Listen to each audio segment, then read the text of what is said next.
My goodness, Dan. Yeah, I We thought, figured out that during the pandemic, we figured out how to do mobile deposit. Now we can take pictures of our checks and do it. So It scares me a little, though. we're learning this. We're learning this. that's wonderful. Wow. Check. Go ahead, Tom. Introduce the next speaker, and then I'll do it again. Okay, well, did you see on the comments you've got something on your chin? Oh, It's a like part of a hamburger or something. I don't know what it was. All right. Larene Williamson. Oh my gosh. I have known her. I think I knew her in a previous life. This is the best woman, the most competitive, most driven woman. And I am telling you, she was on the board of the ANMP with me. It was unbelievable. She knows everybody in network marketing. She was the treasurer there. I went to Mississippi, Jackson, Mississippi.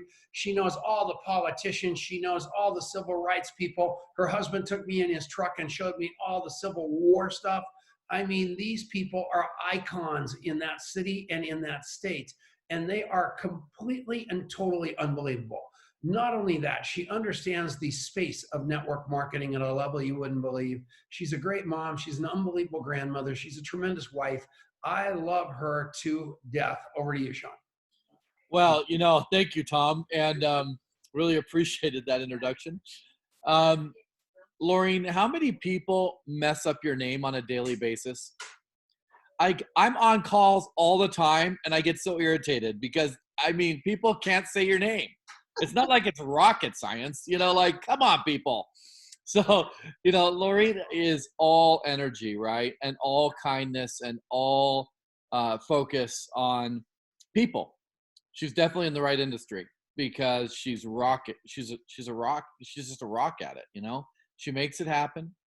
And most of you that have come in contact with her over the years have been blessed and uplifted by her. She, not only is super intelligent and can lay out almost any product for you, but she also is a process person. She knows how to duplicate. She knows how to make it happen. She knows how to teach you things that actually apply.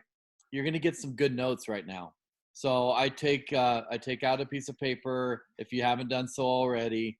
And people have arrived when they have a TV with their name on it behind them. Yes. So, that's when I was reading Charles Barkley's book, the basketball player. He said, you've arrived when you can watch HD TV from your toilet. So I thought, okay, well, Larene has it right behind her. She knows what she's doing, and she's got a menu behind her. You can pick what you want. You can get whatever you need, and she'll lay it out for you. Larene, bring it. Let's go.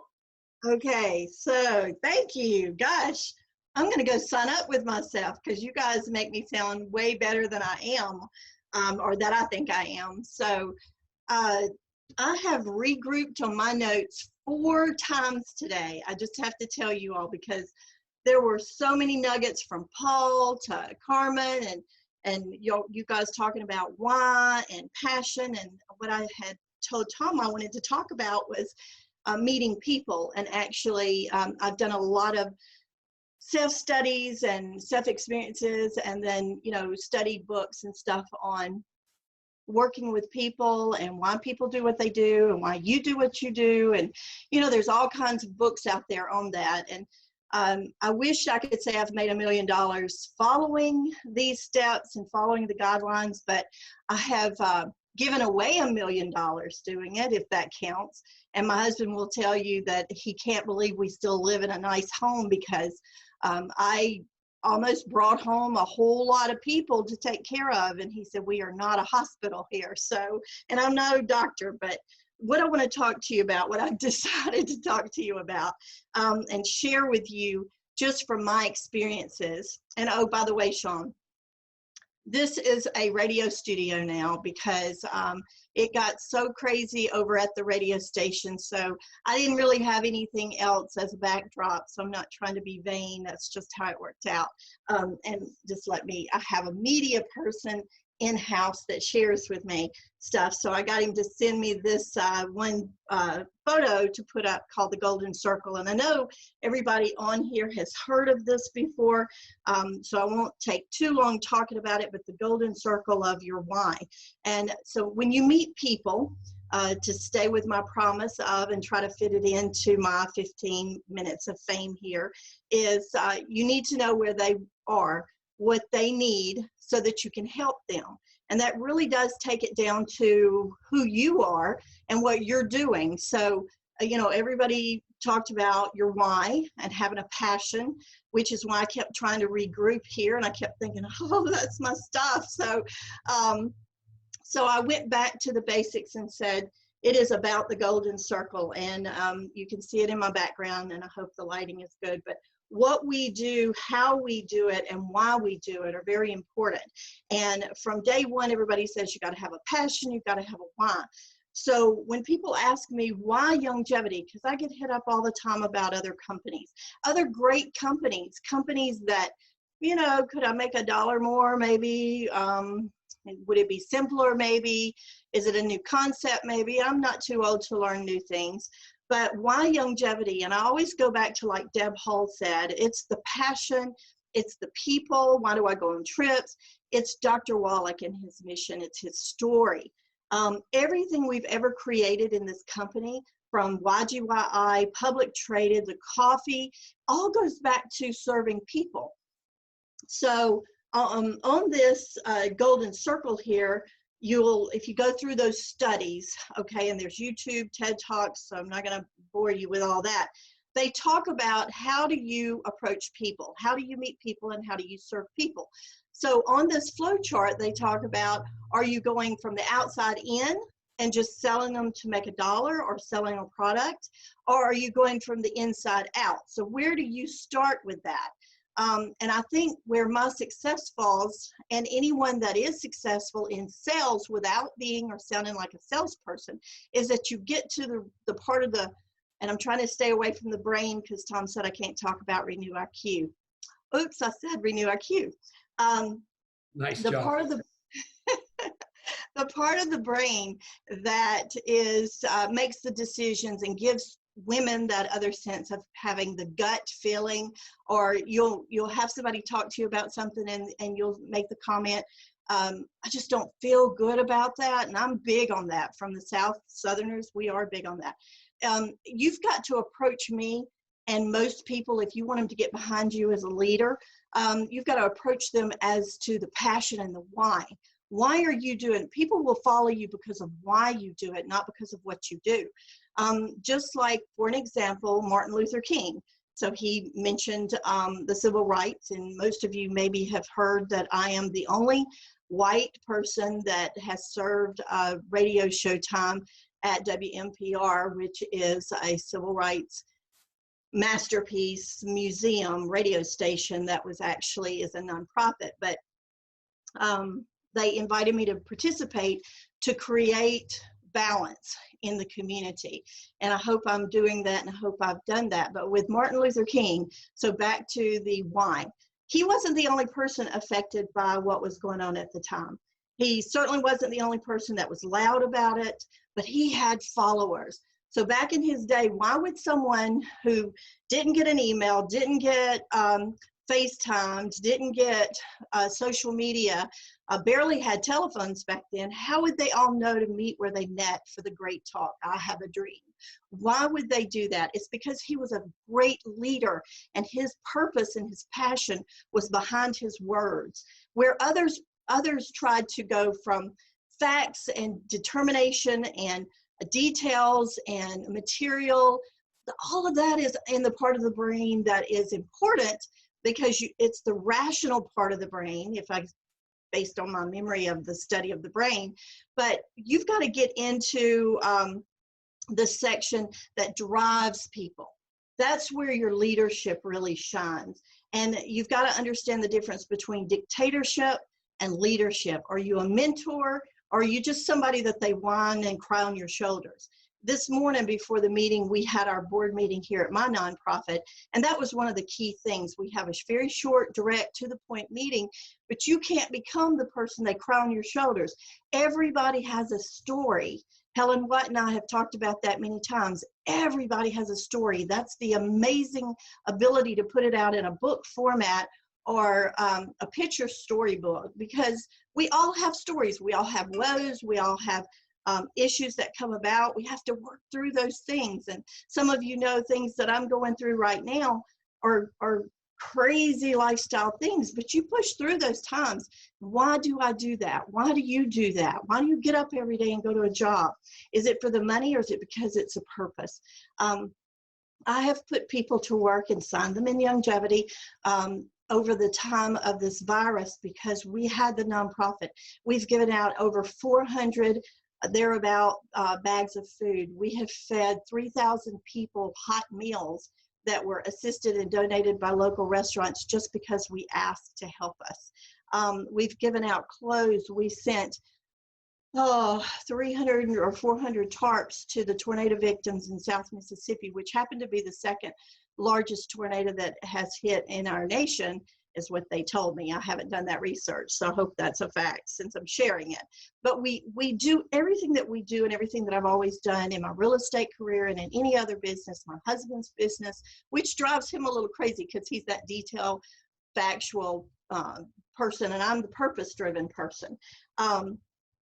Most people go from the outside in, we go from the inside out. People who are in leadership that are successful are inside out. And it can't just be about the money. Guys, just about the money is just, that's what you produce. So we build products here. That's what we do. We build products. How do we do it? Better than anybody else, in my opinion. Why do we do it? To help people. Okay, that conversation is selling them. And I want you to twist that around. Why do you do longevity? Why do you do what you do? It's because we are helping people. We're giving them truth and quality of a product line that can be made anywhere. There's quality products everywhere. How are we doing it? Because we work with the best people. What are we doing? Those products. Same message, just looking at it from inside out instead of outside in. Why do we do that? Because the brain operates that way. You got to feel good about it. The brain's decision-making intersection is that why and how. The what is the outer section that kind of feeds into it, but it won't make, you can give everybody the details they need and they'll still not commit because you've not touched on that inner passion. So I think I've got about 8 minutes left if my time serves me. So what I want to do here, that I've regrouped all my notes, so nothing, I'm shooting from the hip, but I have a post in my office, and I'm going to just go to that post. How do you find your passion, and how do you find your why? I think that's really important, and I've had people ask me that before, and I struggled with that because I never really grasped that until I opened the nonprofit at the end of last year, and I started realizing that if I'm pushed, and I'm saying this because Laura and I've had this conversation, Dr. Laura, excuse me. I am pushed not by competition. I don't, the games and things that we play, they don't drive me. Recognition doesn't always drive me. I have got, because everybody here thinks that it's important for people to see all the accomplishments I've done. They've got walls of plaques that I've earned since I was probably 18 or 19, and that's all beautiful and it's great, but when I look at it, it humbles me and I'm not successful. So I think we're going to have to take all this stuff down because I need to drive the purpose. I'm not the kind of guy to compete. I'm not the kind of person that's going to be on the stage begging for attention or asking for attention. I'm good with being in the trenches. So here's how you find your why. Number one, you identify the things that you can make other people's lives better. That's something that I shared this morning, and I thought it was kind of a God wink that Other people were talking about the same things I was talking about. I wanted to give you some fresh material. So these are the things I gave my board. I want you to think back to the activities you did that made you forget about the passage of time. Some of the teachers that have come on board with me, and we voted in this morning to work at the nonprofit, some of those teachers that can't work right now, we have given them a voice through the radio station, through our online streaming, through the media and the different projects we have here. We opened 7 certified workforce stations here. Now, why would a teacher do that? He said that he said to the board this morning, once we voted him in, and he was allowed in, he made the comment that he has never felt the passion and the commitment that he has felt when he walks through this building's front door. And again, I drive it and I realize that the reason I've ever been successful in anything, maybe not successful in everyone else's eyes, but definitely successful in my community's eyes. The reason being is because we do it because we're driven. We don't work because of a check. We need money. We definitely need money. Tom knows that we need money. I've said we need money. It's not about not wanting the money or needing the money and paying the bills. That's what makes the world go around. That's what keeps the lights on in this building. That's what pays for the airtime. So needing money and wanting money, that's fine. You just can't make that be the only reason that you wake up every day and try to drive this thing. Number 3 was recall what you liked to do when you were a kid. If you can find that thing that you love to do and have it create money for you, and you can do it inside this company. They gave us a perfect platform with 50 or whatever companies we own now. Number 4, think about the things that you're willing to do, even if it makes you look like a dummy. We got out on the street corner and drive by, handed them out a red bow so that they could put it on their homes and mailboxes to indicate that we are still one team, one dream, and we're fighting against any evil, including this virus. But it just showed unity in the community. It showed love and connection, and that's what we have here at Longevity. We are one family. We take care of each other, and I'm a firm believer, and make this very loud and clear, I'm a firm believer that the more people involved, the better everybody else's chance of signing people are, because you don't have to talk them into it or sell them into it. They've heard about it. They want to be part of something bigger than what they are part of. They want to have hope. They want to have that love. And we're a family, and our pie gets bigger and bigger and bigger. There's no way one person can sign everybody in this country. Or world in this case. So you even if you look like a dummy standing on the side of the highway and handing out red bows, it's okay, because you know what, that's the passion, and people love that about what you do, is to show them that you love. Observe what people ask you of you when they come to you for help. So are you asking me for help to make $1 to put in your pocket? Or are you asking me for help because you really sincerely need it? And let me tell you something. If I find out that people they have ulterior motives to hurt someone or something with the information that I give out or whatever, I call them out on it, and I expect to be called out on it. So you treat people like you expect to be treated. Number 6, imagine what you would be doing if you learned that you only had a year left to live. What are you going to do with that year? Guys, we're not promised tomorrow. We're not promised another 5 seconds. Again, some of you know that my husband had a slight heart attack a few days ago. He's fine. He's mean as ever. We're good. All good. But it really caused me sitting in. They wouldn't let me in the hospital. Once they wheeled him in, I had to sit in the car with the door open. I couldn't even shut the door in fear. It just was one of those symbols. If I shut that door, he's gone. So I sat in the car and I sat in front of that hospital for 5 hours without hearing anything from anybody inside. And it made me realize that you have to have passion to push you forward, no matter what happens in your life. You can't let it stop you, because your number's not up. And what we are doing here is bigger than anybody on this call, anybody on this Zoom. It is bigger than life. And Dr. Wallach paid that for us so that we could get out and tell this message. So Let me move on. So number 7 is enumerate the things of which you would be willing to go the extra mile. So what makes you go that extra mile? What one thing does that? Okay, and these are all things back to the topic of how you find your why, because when you work with people, when you meet people, the only way that they're going to jump on board with your leadership is that they can see that passion and that it just sweats out of you, if you will. Number 8, and I'm almost done with the list, is if you were given the chance to teach others, say children. Sorry guys, I timed myself. So I have to wrap it up. So if you were able to teach young children, what would you teach them? What would be the biggest, most important thing that they needed to know to carry through if it had to come from you? Number 9, what task at work would you do for free? You've heard us say that before. If you don't get paid for what you're doing, if you weren't getting the check, would you still do it? Okay, number 10, what's usually the reason why people thank you? Why do people come and thank you? What is the deal with that? Why would they? Whatever that is, you need to do it.